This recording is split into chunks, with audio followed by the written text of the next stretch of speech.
मुअज़्ज़िज़ दोस्तों, मैं हूं माजिद मलिक और आप तमाम देखने और सुनने वालों को अस्सलाम वालेकुम। नाज़रीन, यूरोपीय दुनिया का एक ऐसा मुल्क जिसने यूरोपीय तारीख को मुनज़्ज़म करने और एक लिहाज से पूरी दुनिया में यूरोपियन कल्चर को फैलाने में एक अहम किरदार अदा किया, वो मुल्क इस वक्त अपनी तबाही के दहाने पर पहुंच चुका है। इसके बारे में माहिरीन का कहना है कि ये मुल्क चंद सालों तक दुनिया के नक्शे से गायब हो जाएगा। हैरत की बात यह है कि ये मुल्क किसी बैरूनी जहरियत या अंदरूनी बगावतों की वजह से दुनिया के नक्शे से खत्म नहीं होगा, बल्कि इस मुल्क के खत्म होने की वजह बिल्कुल ही अलग है। हम यहाँ बात कर रहे हैं यूरोपियन यूनियन के सबसे ज्यादा ताकतवर और तहजीबी तौर पर सबसे ज्यादा अमीर तरीन मुल्क इटली की। इटली में ऐसी कौन सी मुसीबत आई है जिसकी वजह से इटली आने वाले चंद सालों में अपनी बका की जंग लड़ने वाला है? ये एक निहायत ही अहम सवाल है। आपको ये जानकर हैरानी होगी कि इटली जैसे मुल्क में इस वक्त आबादी बेहद कम हो गई है और वहाँ की एवरेज एज यानी मुआशरे में मौजूद तमाम अफराद की एवरेज उम्र इस वक्त 48 साल तक पहुँच गई है, जबकि पाकिस्तान और इंडिया में ये एवरेज उम्र तकरीबन 26 से 27 साल के दरमियान है। इससे ये बात जाहिर होती है कि इटली में मौजूद अफराद की तादाद तेजी से कम हो रही है और जो मौजूद अफराद हैं उनकी उम्र बढ़ती चली जा रही है, जबकि नौजवान तबका इसके मुकाबले में न होने के बराबर है।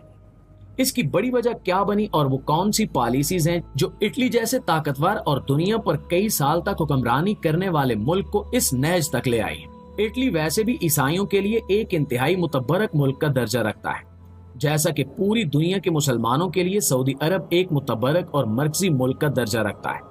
इसकी वजह यह है कि कैथोलिक ईसाइयों का सबसे ज्यादा मुतबरक और मुकद्दस तरीन शहर रोम, जिसे वेटिकन सिटी भी कहा जाता है, वो इटली में मौजूद है। इसके बावजूद इटली इस वक्त अपनी बका की जंग लड़ रहा है और वहां पर मौजूद माहिरीन और तज्जिया निगार चीख चीख कर कह रहे हैं कि अगर इस मसले का हल अगले 10 सालों में न निकाला गया तो हम इटली को अपने हाथों खत्म कर देंगे। तो आइए बढ़ते हैं वीडियो की जानिब और आपको उन हकायक से आगाह करने की कोशिश करते हैं जिनकी वजह से इटली जैसा तरक्की याफ्ता तरीन मुल्क बर्बादी के इस दहाने पर पहुंच गया है, जहां से वापसी नामुमकिन की हद तक मुश्किल साबित होती है। नाज़रीन ग्रामी, इटली की पॉलिसीज दीगर यूरोपीय ममालिक की निस्बत बेहद अजीबोगरीब और सख्त है। एक जमाने में दुनिया भर में फूड और ज़राअत के हवाले से राज करने वाला ये मुल्क, जिसकी कई ममालिक में नौ आबादियां भी कायम रही हैं और इसने दुनिया के ममालिक पर कब्जा भी किया है, आज इबरत का निशान बनने वाला है। इसकी सबसे बड़ी वजह यहाँ पर बच्चों के पैदा होने की शरह में बेहद कमी है। इस वक्त सिर्फ यही मसला नहीं है, बल्कि इटली में मौजूद मर्दों की तौलीदी सलाहियत यानी बच्चा पैदा करने की सलाहियत भी तेजी से कम हो रही है और इसकी वजह यहाँ का लाइफ स्टाइल भी है, जो इस वक्त इटली जैसे ज़रई मुल्क में बड़ी हद तक कारपोरेट सेक्टर की बनाई हुई दुनिया में ढल चुका है। जैसा कि आप जानते हैं कि इटली एक ज़रई मुल्क था और यहाँ पर किसी जमाने में 1212 अफराद के खानदान मौजूद हुआ करते थे। तो इसके पीछे भी एक बड़ी बुनियादी वजह थी। चूंकि इटली एक ज़रई मुल्क था और किसानों को खेतों में काम करने के लिए ज्यादा अफराद की जरूरत होती थी। अगर किसान ये अफराद बाहर से हायर करेंगे तो इन्हें अपना मुनाफा बांटना पड़ेगा और अगर ये अफराद घर के ही होंगे तो ये तमाम मुनाफा अपने ही घर में आएगा। यही वजह है कि उस जमाने में किसान ज्यादा से ज्यादा बच्चे पैदा करते थे और अपनी फैमिली को बड़ा करते थे ताकि अपने काम में आसानी पैदा कर सके और खेतों में काम करने के लिए ज्यादा से ज्यादा हाथ मुयसर आ सके। यही वजह है कि उस दौर में हर औरत औसतन 6 से 10 बच्चे पैदा करती थी और यही वजह है कि इटली का मुआशरा कसीरुल अयाल मुआशरों में शुमार किया जाता था, जहां एक एक जोड़े के दर्जनों के हिसाब से बच्चे हुआ करते थे। इसके बाद वक्त तेजी से बदलने लगा और दूसरी जंग अजीम के बाद इटली की हुकूमत ने जंग से मुतासरा खानदानों की भलाई को मद्देनजर रखते हुए पूरे मुल्क के लिए सोशल वेलफेयर प्रोग्राम का आगाज कर दिया। इस प्रोग्राम का आगाज होने से पहले इटली के तमाम बच्चे उनके माँ बाप की जिम्मेदारी हुआ करते थे, यानी उनकी तालीम, सेहत और दीगर तमाम खर्चे माँ बाप ही उठाया करते थे। अलबत्ता इस कानून के आने के बाद से ये तमाम बच्चे रियासत की मिल्कियत करार पाए और माँ बाप इनकी जिम्मेदारी से आजाद हो गए। इसके फौरन बाद सनती इनकलाब के दौर में इटली में बड़ी बड़ी कंपनियां घूमने लगी और इटली की मईशत बड़ी तेजी से कारपोरेट सेक्टर के शिकंजे में आती चली गई। कारपोरेट सेक्टर ने लोगों को नौकरियां ऑफर करना शुरू की तो इससे पूरे मुआशरे का फैब्रिक ही बदल कर रह गया।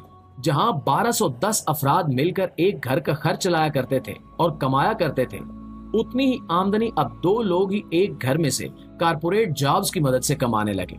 इसकी वजह से आने वाले चंद सालों में ही ज्यादा बच्चे पैदा करने का रुझान दम तोड़ गया और लोग ज्यादा से ज्यादा 3 से 4 बच्चे पैदा करने लगे। 1970 की दहाई तक इटली की शरह पैदाइश, या यूं कह लें कि इटली की आबादी में इजाफे की शरह तकरीबन 5% थी, जो कि बड़ी अच्छी शरह मानी जाती है और इसे एक मोतदिल शरह तस्लीम किया जाता है। अलबत्ता इसके साथ साथ कारपोरेट सेक्टर्स में मौजूद कंपनियों ने अपने बिजनेस को बचाने और ज्यादा से ज्यादा कारकुनों को काम पर लगाए रखने के लिए एक अजीबोगरीब कानून का निफाज कर दिया। इस कानून की वजह से वो फीमेल वर्कर्स जो इन कारपोरेट सेक्टर्स में जॉब किया करती थी, इनको ब्लैंक रेजिग्नेशन पेपर साइन करना पड़ा। इस ब्लैंक रेजिग्नेशन पेपर की रूह से अगर कोई औरत जॉब के दौरान हामला हो जाती या कंपनी को उसे जॉब से हटा देने यानी उसकी जॉब के ट्रीटमेंट कर देने का मुकम्मल इख्तियार मिल जाता था।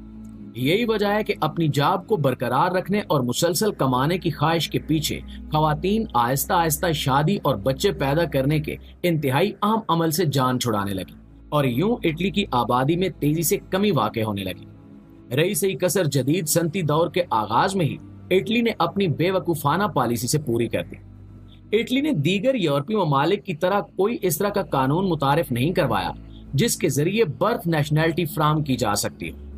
यानी अगर कोई गैर मुल्की जोड़ा किसी दूसरे मुल्क में मुकीम है तो उनके यहाँ पैदा होने वाला बच्चा उस मुल्क का शहरी तस्लीम किया जाता है जहाँ वो पैदा हुआ हो। इटली और स्वीडन ने इस तरह की कोई पॉलिसी मुतारिफ नहीं करवाई, बल्कि इस पर पाबंदी लगाए रखी। यहाँ तक कि कई लोगों ने जब इस बारे में अदालत से रुजू किया तो इटली के कानून की वजह से ही उन्हें इस बारे में कोई कामयाबी नहीं मिल सकी। इस वक्त सूरत हाल ये हो चुकी है कि इटली में 34% से ज्यादा अफराद 64 साल की उम्र से आगे निकल चुके हैं, जो कि एक बहुत बड़ी शरह है। इसका मतलब यह है कि आने वाले चंद ही सालों में इटली को न सिर्फ अपनी फौज के लिए अफरादी कुव्वत में कमी देखने को मिलेगी और नए रिक्रूट्स भर्ती नहीं होंगे, बल्कि इसके साथ साथ इटली की दीगर तमाम मईशत भी इसी वजह से मुनहदम होना शुरू हो जाएगी। इसका आगाज भी हो चुका है।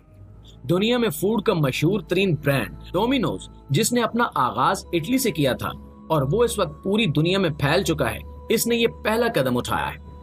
इटली में अफरादी कुव्वत में शदीद कमी के बायस डोमिनोज ने इटली में अपनी पहली ब्रांच खत्म कर दी है और यहाँ से कंपनी का पूरा इंफ्रास्ट्रक्चर हटा लिया गया है, जहाँ से इस कंपनी ने अपने काम का आगाज किया था। आप इससे अंदाजा लगा सकते हैं कि आने वाले दिनों में इटली का मुआशी मुस्तकबिल क्या होगा।